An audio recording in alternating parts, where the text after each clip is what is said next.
Today's reading is from Revelation, chapter 16, verses 10 through 21. The fifth angel poured his bowl onto the throne of the beast, and his kingdom was plunged into darkness. People gnawed their tongues in agony and cursed the God of heaven because of their pains and sores, and they did not repent of their deeds. The sixth angel poured his bowl on the great river Euphrates, and its water was dried up in order to prepare the way for the kings of the east. And I saw three foul spirits like frogs coming from the mouth of the dragon, from the mouth of the beast, and from the mouth of the false prophet. These are demonic spirits, performing signs to go abroad to the kings of the whole world to assemble them for battle on the day of God the Almighty. See, I am coming like a thief. Blessed is the one who stays awake and is clothed, not going about naked and exposed to shame. And the demonic spirits assembled the kings at the place that in Hebrew is called Armageddon. The seventh angel poured his bowl into the air, and a loud voice came out of the temple from the throne, saying, "It is done." And there came flashes of lightning, rumblings, peals of thunder, and a violent earthquake such as had not occurred since people were upon the earth, so violent that the earthquake. The great city was split into three parts, and the cities of the nations fell. God remembered great Babylon and gave her the wine cup of the fury of his wrath. And every island fled away, and no mountains were to be found, and huge hailstones, each weighing about 100 pounds, dropped from heavens on people, until they cursed God for the plague of the hail. So fearful was that plague. Want to welcome everybody here. If I haven't met you yet, I'm Trevor. I'm the pastor here. And I'm going to be, just a quick announcement, this is my last Sunday for a while. I'm going to be taking a sabbatical for the rest of June. And I can see the smiles on your faces, and that's just telling me something. But you know what? I need this. I need this sabbatical. We call it a sabbatical. That's what pastors call it. It's really just a vacation. But we make it longer, and so we try to sound like we're working on something. But what I'm going to be working on is actually tuning out. I'm going to be working on some spiritual fulfillment. I haven't had an actual vacation in 5 years, and that's not really good self-care. When I read the love God, love yourself, love your neighbor, I'm not doing the love yourself part there much. Because what's happened is that, I don't know about you, but I've been watching the news a lot, and there are times when I'm in the business of teaching and hopefully giving an example of loving God, loving yourself, loving your neighbor. That's what we're here for. But there's times, I read the news, I see something happening, and I just want to go up to someone and just punch him in the stomach and push him to the ground and just kick him a couple of times, and just not pastoral stuff, you know? But you just get so full of rage of what the stuff that you're reading in the news and things that are happening and people are getting hurt and all this kind of stuff, and you just want to give them their comeuppance, you know? Am I alone here, or is this, okay, I see, all right, good, and that's why I need the time off. That's because sometimes I need to get centered, and I need to get back into the mix of things, and it reminds me of our passage here. We heard a lot of stuff here, and we've been going through Revelations now for a couple of weeks now, and we're going to pause Revelation when I'm gone, and then we're going to pick back up where we left off. So I want to remind us again that Revelation is apocalyptic language. This was a genre of writings. It was a style. It was not. Some people have tried to say that it's code. It was a way to sneak it past the guards. All this kind of stuff. It was a style of writing. Dates back to prophets like Isaiah. They all used it. It was colorful language to try to describe an event, a vision. But the first century churches would have understood what this was all about. And that's why we have to put ourselves into the first century to understand what they're talking about.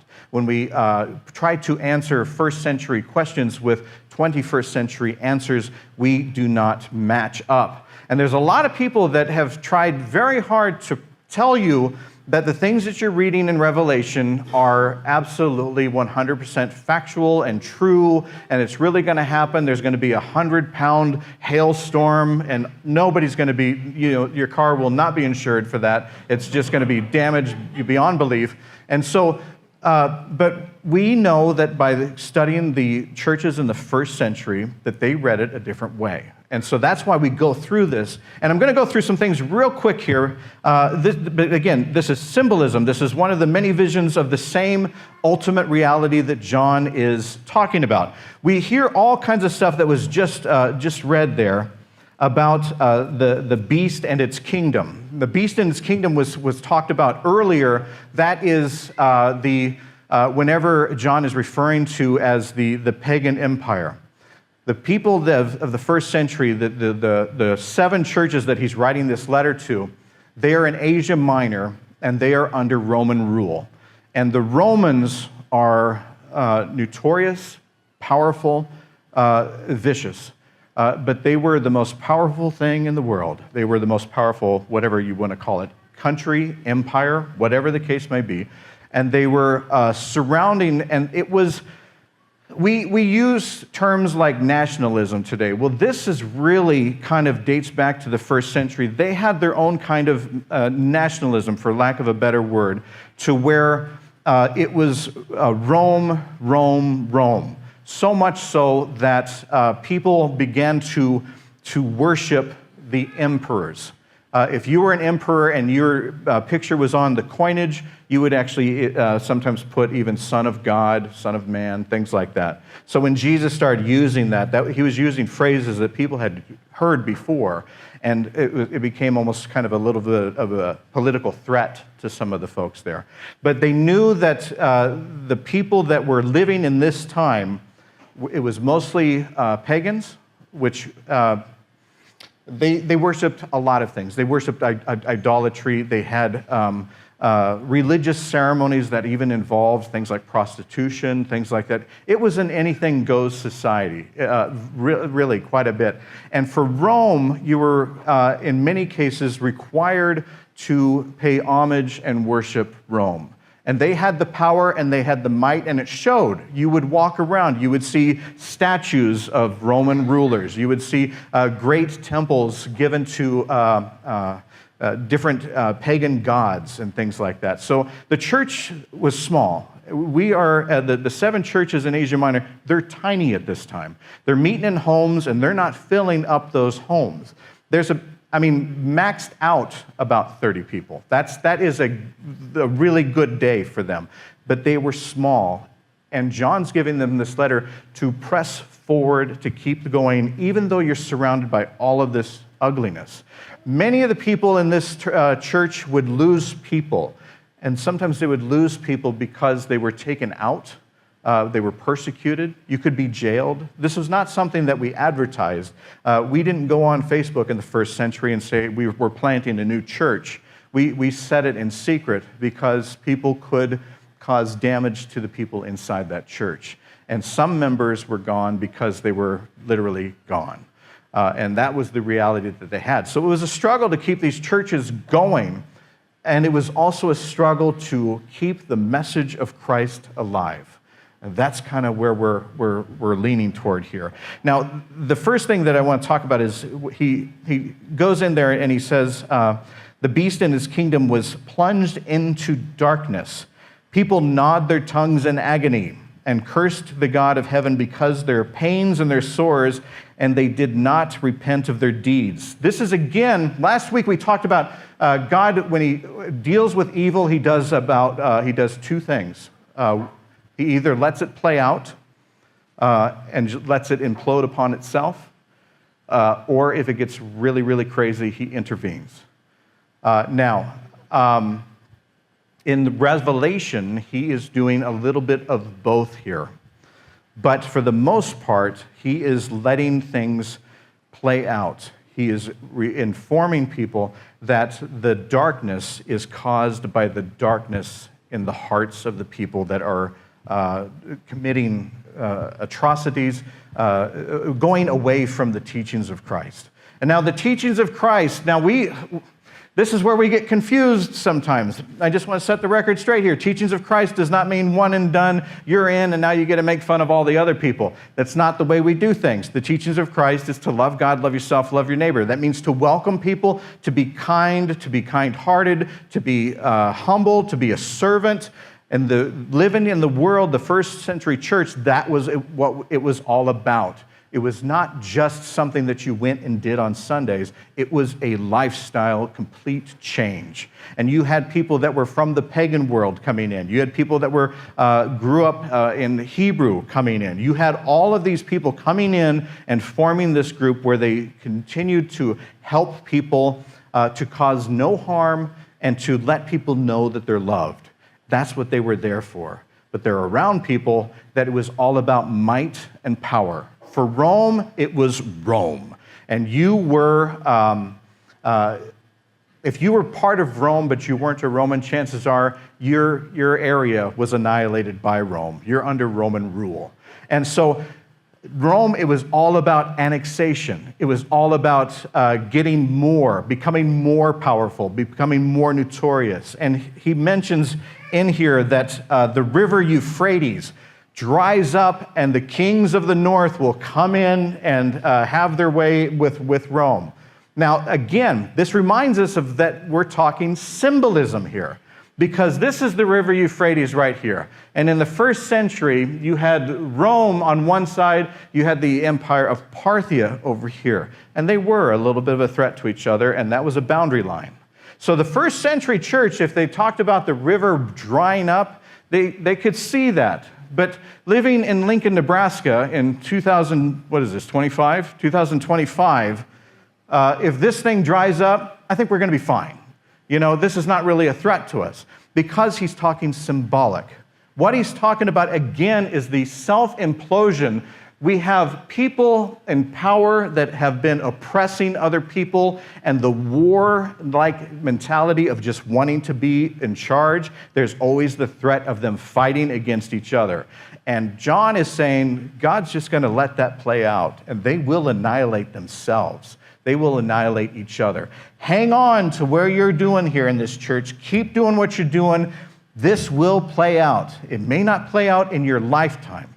But right now, your job is to be the servant, to be the servant. They're living in a world where people are choosing to follow the power and might of Rome rather than become a servant of Christ. One of them looks a little bit more flashy than the other. We have a little bit of an issue with that even in our world today. Remember, this is written for 7 churches in 94 to 96 AD. There's different thoughts on what exact year. But it's meant to be read by all of us. It's meant to be read by church bodies. This has a focus on primarily on community and what we do together as a church. When he was writing this letter, somebody would take this letter from John and they would take it to their church of about, up to 30 people, and they would read this. This was important to them, and they would find encouragement by it, great encouragement. But there's a lot of times that we miscommunicate that. For instance, the river Euphrates really doesn't have anything to do with what we're talking about here. It was John's way of saying that powers that be will be implode upon themselves. And he also talks in here about that they'll all meet in Harmageddon. They call it Harmageddon. That is 2 words, Harmageddon or Armageddon, and it means Har-Megiddo, and that's Hebrew for the mountain of Megiddo, okay? I'm going to quiz you on this, and there'll be spelling, okay? Just think of Magoo, all right? I don't know why you would think of Magoo. So this is where Megiddo is in the first century right there. It's just right up there. And this is where it is now. Now, a lot of people read Revelation and they say all the powers will come and the great war and all of this kind of stuff is going to land in Armageddon is the phrase we love to use all the time, Armageddon. And we have preachers and stuff saying it's all going to come right there. Well, why would it? Somebody's got a pool right over there. Why would you have a war when you got a pool? What is that, a tennis court? I mean, this is These are people minding their own business over here. They don't want war. That's because it's not what it really means. Again, this is figurative. Now, the people of the first century, they knew that actually there were a lot of battles in history in this area. There were a lot of skirmishes. There were a lot of wars that were fought right there. But it ain't happening now. And so God's not going to say, move the pool, I'm bringing war. It's not going to happen today. But what he's talking about is evil will actually form together, and God will deal with them. The people of the first century, they would know that when they were talking about geographical references, that they weren't actually talking about the actual place, but figuratively that they were going to come together. God was going to bring all of this evil together, and they were going to, in some cases, self-implode, and in other cases, God's choice too was going to deal with it. And remember, in Revelation, he's doing a little bit of both, okay? Everybody following me so far? This is a nice place to go. This is good. You don't have to worry about weaponry or anything like that. This is a nice village. That's what happens when we take it too seriously and we take it too literally. We miss the point of not putting ourselves in that first century. We start to imagine things. And we think that it's just going to happen here. It's not. This is a cosmic thing about the powers that be, about God and heaven bringing that to earth, reconciliation, bringing it together, and finally doing away with evil altogether. Okay? So if you're in the first century church, you're feeling a little bit of comfort about this. You're feeling like, okay, it may be rough now, but the message that we're carrying will carry forward, and will carry forward possibly for the next generation and the next generation.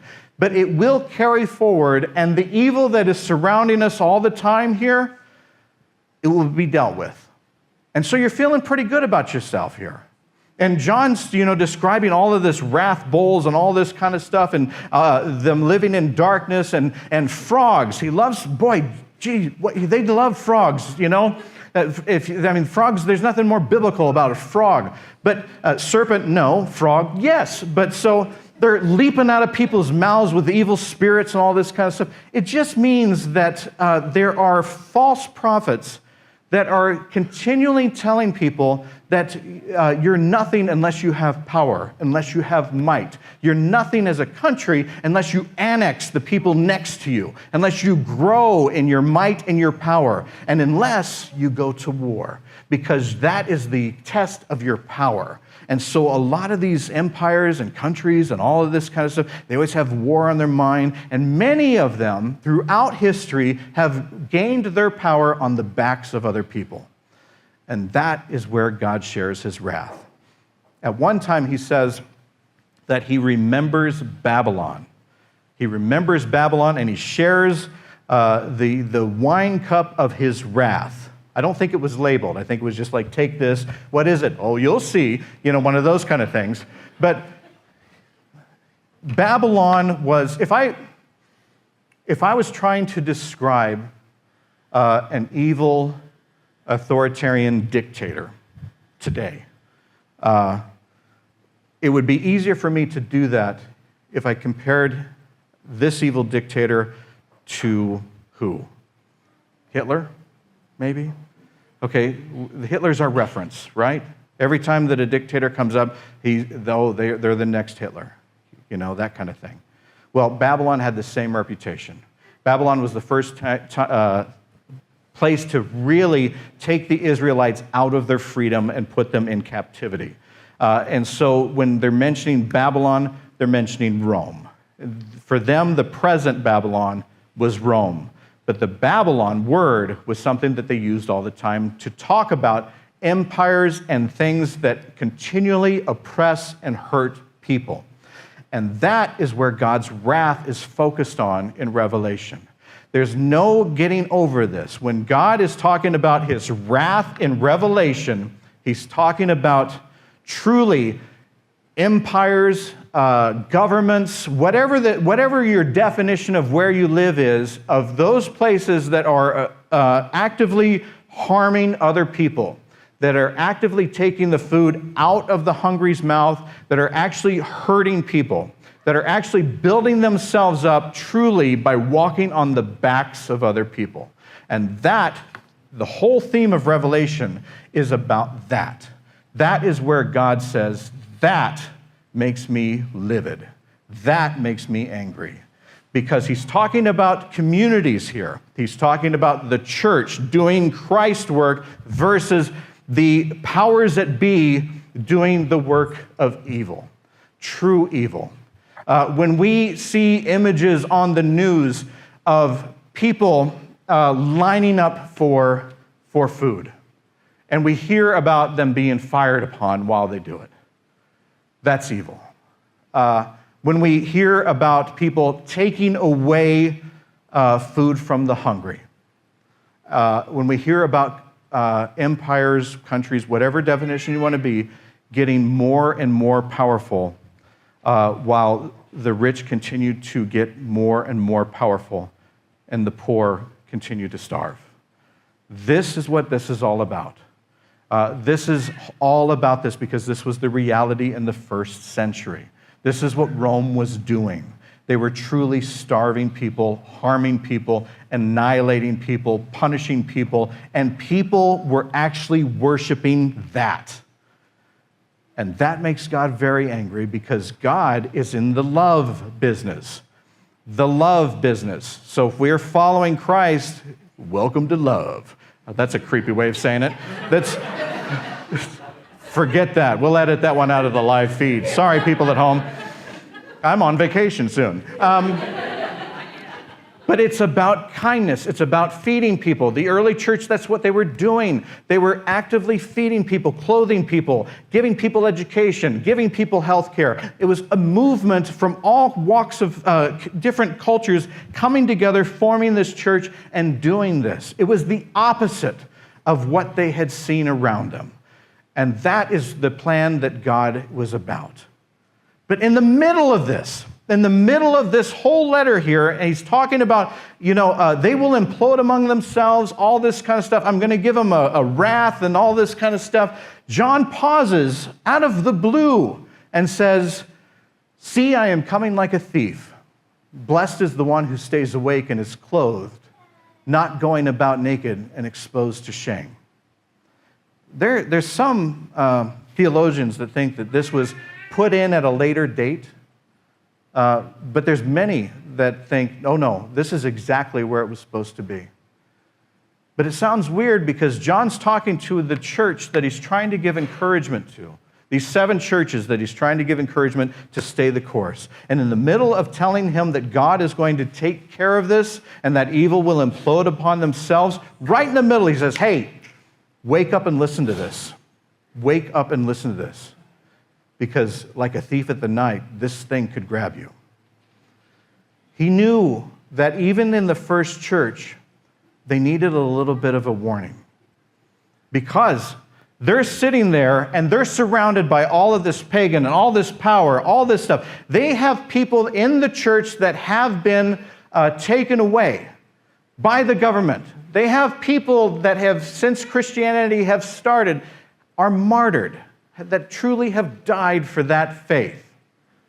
You don't think that there was part of them that wanted to fight back, that wanted Rome to suffer, that wanted to take the emperor and punch him in the stomach, put him on the ground, kick him?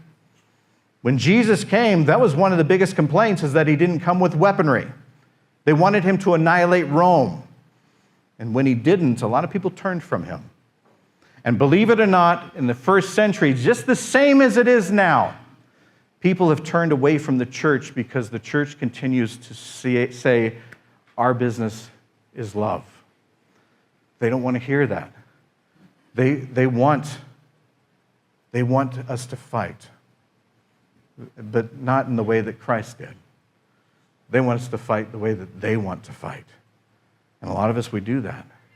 We see something ugly on the news, and social media makes it so much easier. We see people bullying people, calling people names, doing things and treating people awful. And what we want to do is do the same to them. don't we? I mean, if we really talk about just our raw feelings, sometimes that's what we want to do. I wasn't kidding. There are times when I do have these little moments of, call it fantasy, where I just want to hurt somebody. I want that 100-pound hail just to knock them on the head. I want them to get back what they're doing. But that's not our way. We can be angry. We should be angry. We should be appalled at some of the things that we're doing, that we see in our world. And yes, we should have a voice. And we do things like social justice. The first century churches, they were doing that too. They were saying, this is not right. It was the Christians that led to the freedom of slaves. It was the Christians that led to more health care in more places. It was the Christians that moved this because they would see this is not right. And they fought it. But they fought it in the way of Christ. And this is hard. Because if you're in the first century, you do see all of this around you. And you do want to sneak up on a Roman centurion. And maybe you even have fantasies of giving him what you've seen him give to others. Maybe you have fantasies of being Peter and slicing off somebody's ear. But as Jesus said, live by the sword, die by the sword, sometimes that means what we say too. Remember in Revelation, Jesus' tongue is compared to a sword. Our words can have impact. That's the hardest part about being a Christian. For me, in this world, is knowing that when you see people doing atrocious things, when you see people bombing cities, knowing that the answer is not just bombing them. This is all about those powers that all they know is war and violence. War and violence. I hit you, you hit me. I hit you, you hit me. History has shown that that has a repetitive cycle. That the empires that have continued to live off of greed and off of the backs of the poor have imploded among themselves because that's all they know.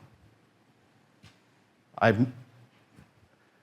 don't know if I've learned anything from, well, I don't know if I've learned anything, but I don't know if I've learned algebra. I don't know if I put that to use. But history, I hope I have. Because history says this act of violence, one-upping each other, it doesn't play out. That's what makes Jesus so revolutionary. That's what made this church such a threat, is because they were doing something different. They were doing something that people had never heard of before. They were fighting the powers of might with the servanthood of love. When other people were pounding their chest, they were showing humility. Are we doing that? I'm going to take 4 weeks off.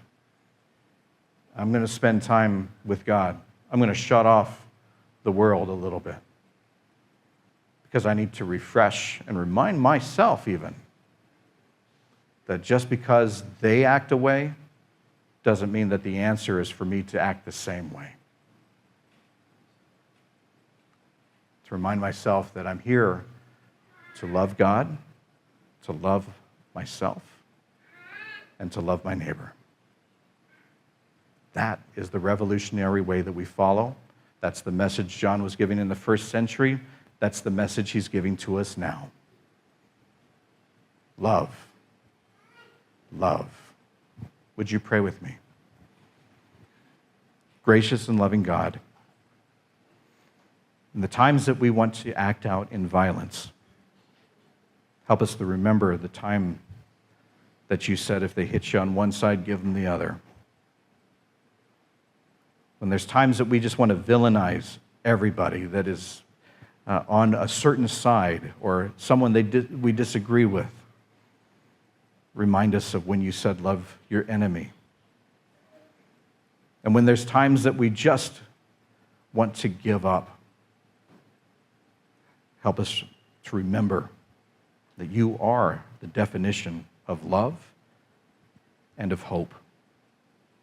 Help us, like the first church in that first century, help us remember to stay the course, to show an alternative to all of the hate in this world.